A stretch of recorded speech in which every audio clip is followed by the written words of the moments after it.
Well, hey, everybody, thanks for tuning in. If you like this video, please make sure you share it with your friends, your family, your neighbors. Also, head on over to ourwatch.com, subscribe, become one of our watchmen. We'd really appreciate that.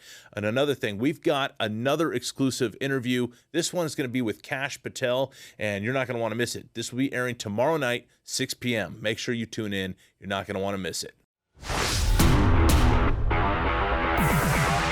Welcome to Our Watch. I'm Tim Thompson. We have an amazing guest with us in studio today, so I'm very glad that you're with us. We have the General Counsel and Legal Spokesperson for Save America, also attorney to the best president we've ever had here in America. We got Alina Habba right here in studio. Alina, thank you so much for joining us. Thanks for having me. Yeah, well, there's a lot going on. We don't have much time together because you're busy and I don't know why you're busy, but so much going on with the president. Can you tell us just kind of briefly, how are these cases going?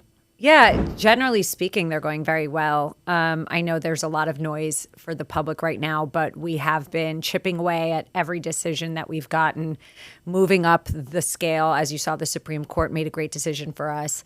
We're currently fighting the New York corruption at the moment with DAs and AGs that are, Soros backed, et cetera.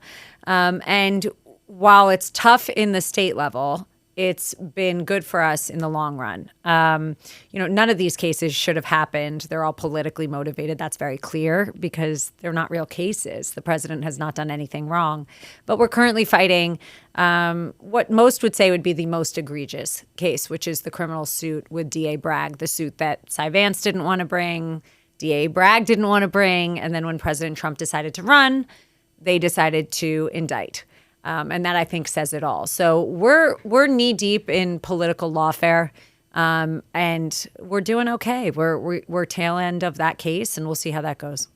This has been a lot on everybody in our nation. Everybody's watching this. It's exhausting, and that's on our end. And I can only imagine for yourself, for the president, he's got to be exhausted. You got to be exhausted. How are you guys holding up? How's your stamina? When we go walk on the street or we drive in the motorcade back and you see the American people just ecstatic, and people always say, I know for me, God bless you, you're saving the country. And I think to myself, I'm just a lawyer. But that's really what we're doing right now. They're trying to diminish and demolish, in my opinion, the Constitution and due process, things of that nature, First Amendment rights. We have gag orders that prevent us from speaking, censorship. Those are not things you see in this country. We've never seen them before. So that motivates, I think, every single person on the Trump team. I see myself as blessed to be given this job and this opportunity and to be part of the Trump team for so long. I love my job. I think the president is his own, he's just such a relentless fighter for the country. And when you see him fight and you think, oh, I'm tired, it's kind of hard to feel sorry for yourself. I look at him and he's just happy and goes out on his days off from court, goes rallies, goes to bodegas when he has 2 hours before dinner. He does anything and everything he can to get the message out because they're definitely trying to keep him off the campaign. And I think the polls speak for themselves. So when we see those poll numbers, when we see people that are, standing in line in the streets all day while we're on trial and waiting for us to drive back, it's amazing. And it's really moving. It motivates all of us. So we're in good shape. Well, that's a good message to all the people of America is keep it up. Yeah, please. Keep it up.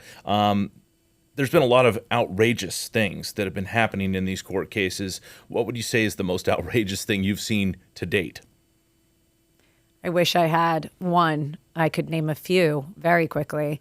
I think ahead. For me in particular, I think with my experiences, we had sued Hillary Clinton for what is very well known as the Russia hoax. She was fined by the FEC for hiding payments in order to do it through her lawyers. Frankly, the same thing that they're trying to say President Trump did, and he didn't get fined by the FEC.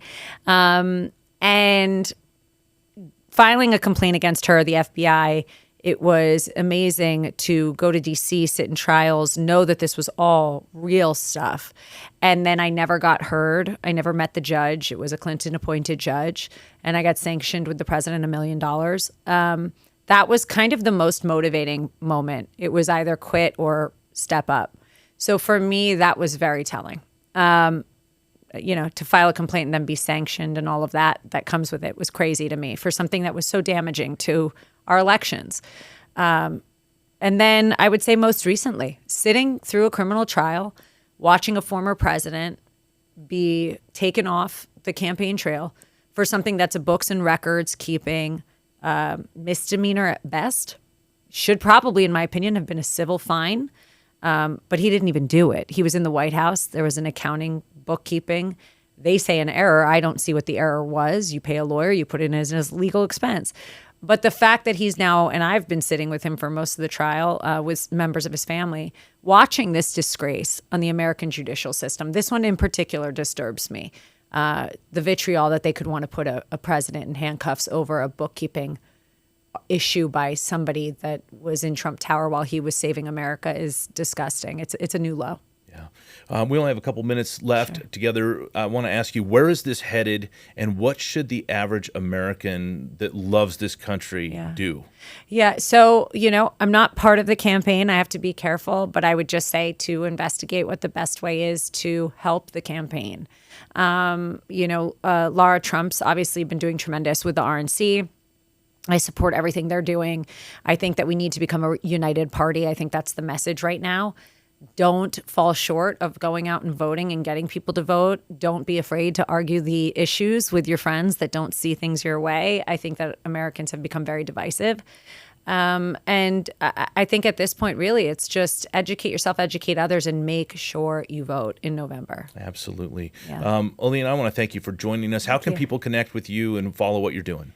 My name, Alina Habba. It's pretty unique. I'm on Twitter, Truth, and obviously Instagram, and you can follow me there. All right. Well, thank you so much for joining us. I appreciate all that you do. All right. Well, I want to thank you all for joining us. Please like this video, share it with your friends, your family, your neighbors. Head on over to ourwatch.com, subscribe, become one of our watchmen. We'd really appreciate that. Stay engaged, stay informed, and let's win this back.